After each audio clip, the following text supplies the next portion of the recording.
샬롬, 안녕하세요.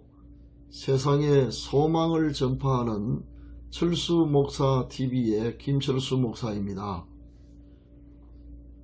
여러분의 적극적인 격려에 힘입어 오늘 세 번째 동영상을 올리게 되었습니다.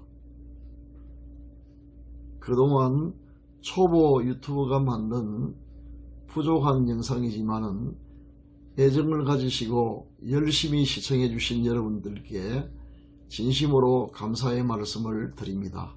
감사합니다.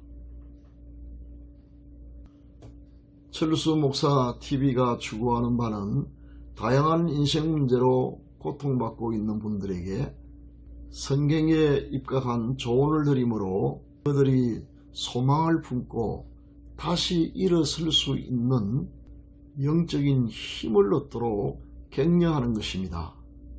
쉽고 재미있게 짧지만 결코 가볍지 않는 양질의 동영상을 만들어 제공하고자 하는 것이 제작진의 방침입니다. 제게 그럴 능력이 있는지 걱정되지만 다만 65년 동안 살아오면서 배운 내용과 여러가지 경험을 통하여 터득한 깨달음을 최대한 활용하여 여러분들에게 성경에 기초한 신앙적인 조언을 드리고자 합니다. 앞으로 더 많은 격려와 조언을 부탁드립니다. 오늘은 참된 평안을 얻는 방법에 대하여 여러분과 함께 대화를 나누어 보고자 합니다. 지금 우리는 과거 그 어느 때보다도 더 불안한 시기를 살아가고 있습니다. 뉴스 매체를 통하여 전해지는 소식은 우리의 마음을 두렵게 하고 있습니다. 치료제가 없는 전염병의 세계적인 확산, 학교 개학 이래 무기한 연기, 국제적인 경기 침체와 어두운 전망, 전쟁 발발의 위험성, 빈번하게 발생하는 자연재해와 그 강도의 상승, 이러한 불길한 소식들을 매일 듣고 보느라 하면 평정심을 유지하기가 어려워지게 되고 우리 마음에 평안 대신 불안이 연기처럼 솟아오르는 것을 경험하게 됩니다. 그러나 우리가 불안과 두려움에 사로잡히면 정신적으로 피폐해져서 의욕을 잃게 되고 육체적으로도 건강을 상실하여 우리 삶 전체가 붕괴될 위험에 처하게 됩니다. 따라서 이런 불안한 시기에 우리에게 반드시 필요한 것이 환경을 초월한 내적인 참된 평안입니다. 참된 평안을 소유한 사람은 여유를 가지고 침착하게 대처하므로 어떤 난관도 극복할 수 있으며 진정한 행복을 향유할 수 있습니다. 그런데 참된 평안은 갖추어야 할 4가지 요건이 있습니다. 첫째, 지속성입니다. 잠깐 보이다가 사라지는 안개와 같은 일시적인 평안은 참된 평안이 아닙니다. 참된 평안은 영원토록 솟아나는 마르지 아니한 샘물처럼 평생 지속되는 평안을 가리킵니다. 둘째, 안정성입니다. 롤러코스터를 타는 것처럼 기복이 심하여 안정성이 없는 평안은 참된 평안이라고 할 수 없습니다. 참된 평안은 아무리 세찬 비바람이 몰아쳐도 흔들리지 않는 굳건한 바위와 같은 안정성을 가진 평안을 말합니다. 셋째, 충족성입니다. 가뭄의 바닥을 다 드러낸 저수지의 물처럼 분량이 부족한 평안은 참된 평안이 아닙니다. 참된 평안은 유유히 넘쳐 흐르는 강이나 바닥을 알 수 없는 넓고 깊은 바다처럼 모든 것을 다 덮을 수 있는 풍요로운 평안을 가리킵니다. 마지막으로 넷째, 실체성입니다. 사막의 신기루처럼 실체성이 없는 평안은 참된 평안이 아닙니다. 참된 평안은 출처가 분명해야 합니다. 지금까지 말씀드린 4가지 요건을 다 갖춘 평안이 참된 평안입니다.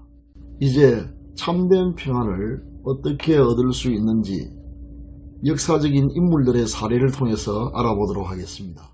먼저 아우렐리우스 어거스틴을 여러분에게 소개하겠습니다. 어거스틴은 서양 철학의 3대 인물 중에 한 사람이며 기독교 역사에 있어서도 독보적인 존재입니다. 5, 6세기에 걸쳐 기독교 역사를 휩쓸었으며 중세 전체를 규정하는 정신적 유산이 되었던 사람입니다. 내면에 참된 평안을 소유하지 못했던 그의 젊은 시절은 방탕과 방황으로 점철된 오욕된 삶의 연속이었습니다.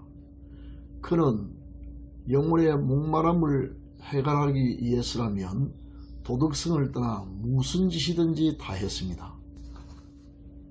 그는 불건전한 성적 쾌락에 몰두함으로 내면의 만족을 얻고자 했습니다. 10대 때 이미 이방 여인과의 사이에 불륜으로 사생활을 낳았고 어머니의 강력한 근거로 말미암아 첫 번째 여인과는 결별을 했지만 그의 쾌락에 대한 집착은 거기서 멈추지 아니했습니다. 약혼녀와의 결혼을 2년 앞두고 거세를 참지 못하여 또 다른 여인을 데려다가 동거를 하는 보통 사람으로서는 상상도 할 수 없는 타락한 삶을 살았습니다. 그러나 결국 그는 캐로로부터 내면의 참된 평화를 얻을 수가 없었습니다. 다시 그는 마니교와 같은 이방 종교에 심취함으로 내적 평안을 얻고자 했습니다. 영혼의 목마름을 해결하기 위해서 신앙적인 일탈도 서슴지 아니했던 것입니다. 그러나 역시 이방 종교도 그에게 참된 평안을 주지는 못했습니다. 또다시 그는 학문 탐구를 통하여서 내적 평안을 얻고자 했습니다. 그래서 그는 학문 연구에 정진했습니다. 회의주의를 거쳐 신플라톤주의에 매료되기도 했지만 어떤 지식도 그에게 그가 원하는 것을 주지 못했습니다. 그의 젊은 시절은 이같이 내적 평화를 찾기 위한 부단한 모색과 갖가지 오류로 불안하기 그지없는 삶의 연속이었다고 보여집니다. 그러던 중 그의 생애에 획기적인 변화를 일으켰던 사건이 일어났습니다. 그의 나이 43살 되던 때인 387년에 당시 밀라노의 유명한 설교자 암브로시우스의 설교를 듣다가 자신이 멸망받아야 할 끔찍한 죄인이며 죄인이 구원받을 수 있는 유일한 길은 하나님의 은혜밖에 없다는 사실을 깨닫고 자신의 죄를 회개하며 하나님의 품에 안겼습니다. 그리고 그의 삶을 하나님께 의탁했습니다. 그러자 그토록 오랜 세월 동안 갈구했으나 세상에서 얻을 수 없었던 참된 평안을 그리스도 안에서 얻게 된 것입니다. 이 사건으로 인해 방탕과 방황의 삶은 끝이 났고 이 놀라운 체험을 통해서 구제불능의 탕자가 성자로 변모하게 되는 계기가 마련되었던 것입니다. 그에 져서 고백록의 첫머리에 그는 불의의 명언을 남겼습니다. 당신께서 당신을 섬기라고 우리를 창조하셨기에 우리의 마음은 당신 안에서 안식을 얻기까지 평안을 얻을 수 없습니다. 어거스틴의 사례를 통해 우리가 배워야 할 교훈이 있습니다. 즉 참된 평안은 이 세상에서 결코 얻을 수 없고 이 세상의 어떤 것도 우리에게 줄 수 없으며 오직 우리가 우리를 지으신 하나님께로 돌아갈 때만이 얻을 수 있다는 사실입니다.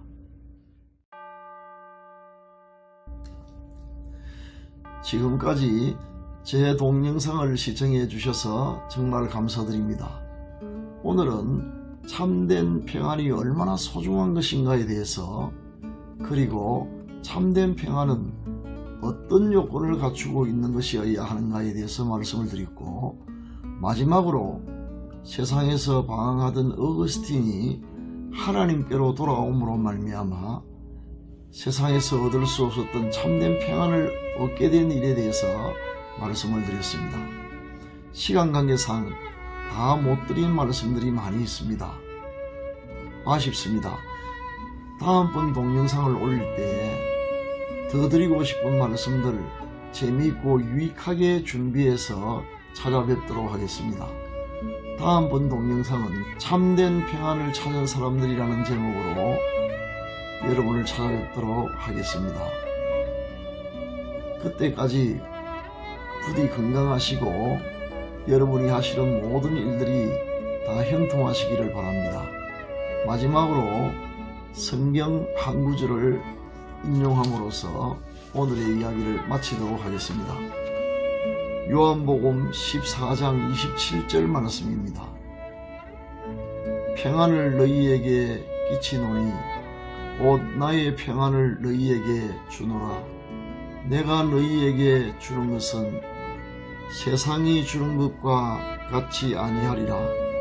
너희는 마음에 근심하지도 말고 두려워하지도 말라. 아멘. 여러분, 좋아요와 구독 버튼을 눌러주세요. 그렇게 하면 많은 사람에게 복음을 전파하는 데 큰 도움이 됩니다. 안녕히 계십시오. 다음에 뵙겠습니다.